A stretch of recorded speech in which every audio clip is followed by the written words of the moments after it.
So let's say hypothetically you're designing an adventure map or a puzzle map or anything, and you want to prevent somebody from getting to an area until they have the specific key. In this example, I'm going to use, let's say, key 1. So you're doing an RPG style thing.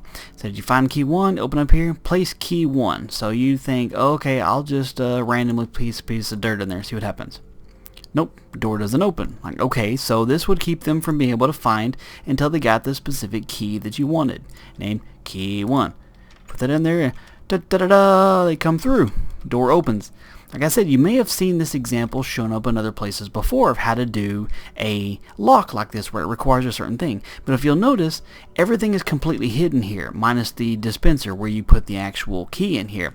So I wanted to show you guys how to do that. It's really not that complicated, but it's something I found quite interesting. So I want to show you guys how to do that.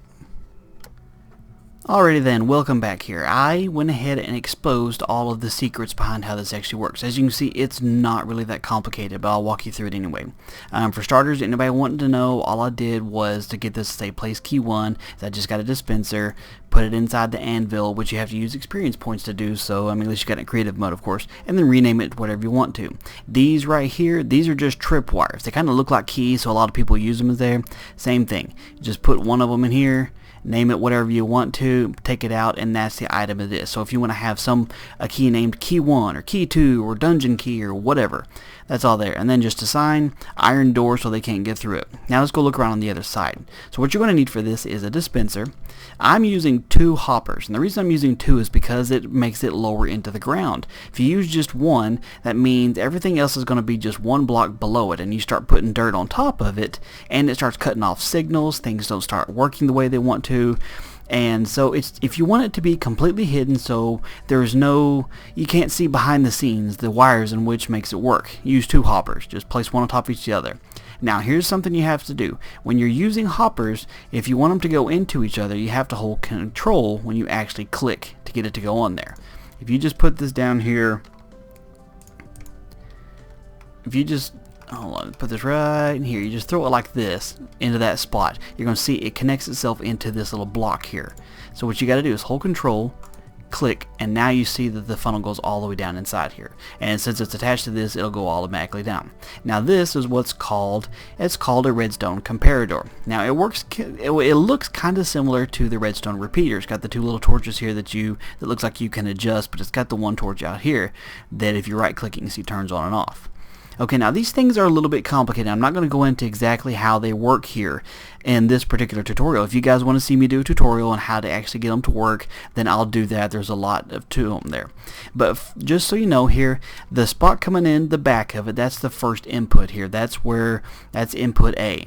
The sides coming out this way and coming out this way, whichever one you're using is considered input B, and that's output. So basically it looks at how much power is coming into one of the sides, and then it won't release a power out here, out the front, out into the output, unless the amount of power going in this side is more than that. Now I know that sounds complicated. I know you're thinking the same thing that I did when I first looked into it. Like, what are you talking about? So redstone torch puts off 15 as far as like spaces, the number of redstone will go. It goes for 15 spaces. So we'll call that a power of 15. So we got the redstone, it goes 15 in. So right now there's 15 going in here.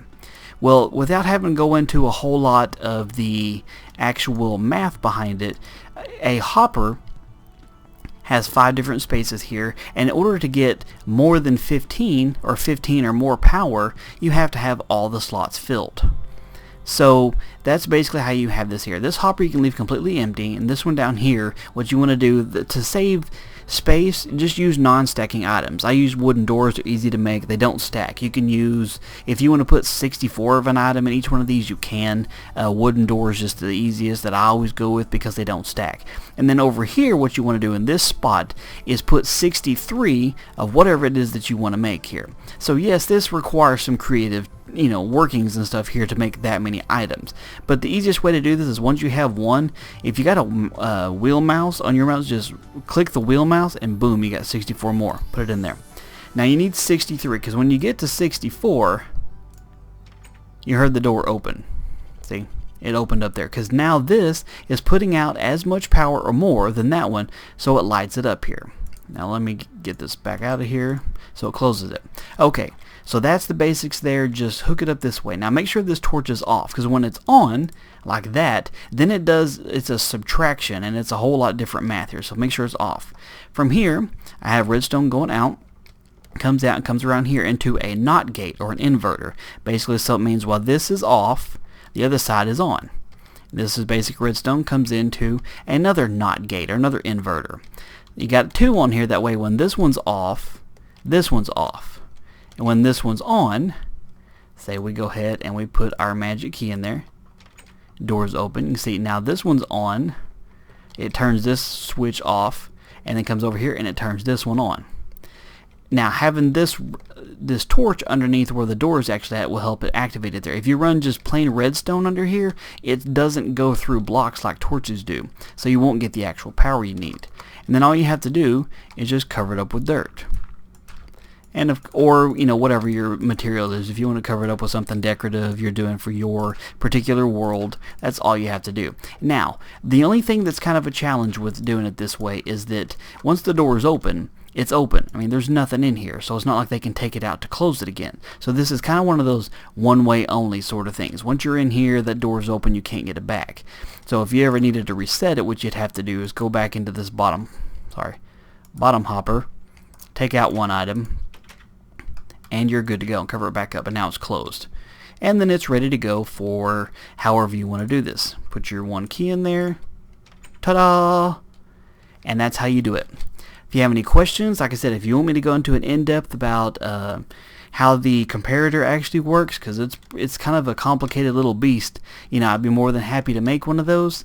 If you have any questions, like I said, don't hesitate to ask, and I'll try and help out. Oh, a quick question here is you can use stuff like a chest, or you could actually just make it so that there's one hopper right here and make them so they put the item in there. I like the dispenser because it's got a smiley face on the front of it. Well, mainly just because it's got the same number of inventory spaces that like a crafting table does, but you can have a block on top of it. If you put a chest there and stick a block on top of it like this, you can't open it because the lid can't open, so it won't let you click it. So as far as adventure things go, a dispenser works really good. A dropper also works.